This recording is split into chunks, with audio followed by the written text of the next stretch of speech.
हम बात करेंगे जैसे कोई भी ज़मीन आपके कब्जे में 10 साल 5 साल 20 साल 25 साल आज उसका जो वारिस है वो आगे कहता है कि वो ज़मीन जो है कि हमें वापस कीजिए। ये ज़मीन हमारे दादा परदादा या पिताजी के नाम पे है। ऐसा कंडीशन कब उत्पन्न होता है और क्यों होता है? आपने देखा होगा पहले क्या था कि ज़मीनों का कोई कीमत नहीं थी, कोई मोल भाव नहीं था। आदमी को बुलाता था कि यहाँ पे आके बस जाइए, यहाँ पे हम सब लोग इकट्ठे रहेंगे। दूर दूर से लोग अपने मेहमानों को दूर दूर से लोगों को बुलाते थे, एक गाँव बसाते थे, छोटा छोटा गाँव होता था बसाया, क्योंकि ज़मीनों का इतना कीमत नहीं था। ज़मीनों का कोई कीमत, कोई भी ज़मीन आपके कब्जे में 10 साल 5 साल 20 साल 25 साल से है तो आज उसका जो वारिस है वो आगे कहता है कि वो ज़मीन जो है कि हमें वापस कीजिए, क्योंकि ये ज़मीन हमारे दादा परदादा या पिताजी के नाम पे है। तो दरअसल ऐसा क्यों होता है? आपने देखा होगा पहले क्या था कि ज़मीनों का कोई कीमत नहीं थी, कोई मोल भाव नहीं था। आदमी को बुलाता था कि यहाँ पे आके बस जाइए, यहाँ पे हम सब लोग इकट्ठे रहेंगे। दूर दूर से लोग अपने मेहमानों को दूर दूर से लोगों को बुलाते थे, एक गाँव बसाते थे, छोटा छोटा गाँव होता था बसाया, क्योंकि ज़मीनों का इतना कीमत नहीं था। ज़मीनों का कोई कीमत जानता ही नहीं था कि ज़मीन भी कभी बिकेगी, कभी ये ज़मीन बिकेगी, इसके विषय में लोगों को पता नहीं था। धीरे धीरे ज़मीन बिकना स्टार्ट हो गया। आज की कंडीशन ऐसी होगी, मेढ़ों के चक्कर में जो ज़मीनों मेढ़े होती हैं, खेतों में मेढ़े होती हैं या पड़ोस में जो है उसने थोड़ी सी ज़मीन काट दी तो उसके चक्कर में लड़ाइयाँ हो जाती हैं। तो इस हिसाब से आप समझ रहे हैं कि ज़मीन की कीमत कितनी बढ़ चुकी है। तो अगर किसी के नाम की ज़मीन पे आपने कब्जा कर रखा है, वो भी 20 साल 15 साल 50 साल हो चुका है, आज उसका वारिस आके कहता है कि आप जो है कि ये ज़मीन को खाली कीजिए, नहीं तो इस ज़मीन की कीमत दीजिए कि ये ज़मीन हमारे दादा परदादा के नाम पे है।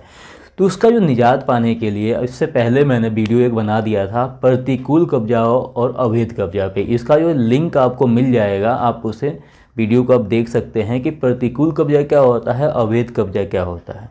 तो अगर इस प्रकार की कोई भी समस्या होती है, किसी प्रकार का कोई आके व्यक्ति कहता है कि ज़मीन को, उसका कागज़ दिखाता है, सब कुछ करता है कि ज़मीन हमारे दादा परदादा के नाम पे है, लेकिन आपके कब्जे में वो ज़मीन को हुए कम से कम तो 20-25 साल 50 साल हो, क्योंकि ये कंडीशन जो थी ज़मीन वाले जो लोगों को बुला के लोग बसा देते, ये काफ़ी पहले थी, आज से 50 साल पहले हुआ करती थी कि लोगों को बुला के बसाते थे कि आप यहाँ रहिए, ये ज़मीन आपकी है। आज जो है कि लोग उस ज़मीन को मांग रहे हैं। तो उससे आप निजात पाने का सबसे बढ़िया तरीका है, आप घबराएं ना, डरे ना, उस ज़मीन का कागज़ निकालिए। कागज़ निकालने के बाद में, क्योंकि मांगने वाला तभी आएगा जब उसकी ज़मीन का उसके पास कागज़ होगा, कागज़ तो मांगने नहीं आएगा।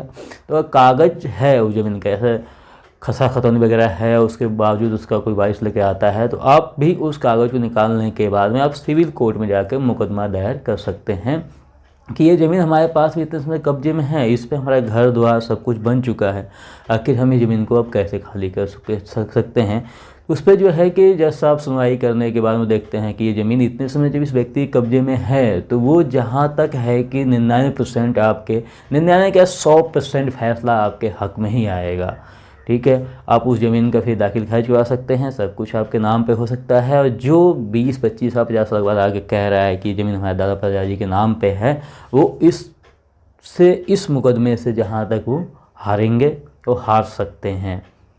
तो अगर मेरे द्वारा दी गई जानकारी आपको अच्छी लगी हो तो वीडियो को लाइक शेयर कमेंट करना बिल्कुल ना भूलें।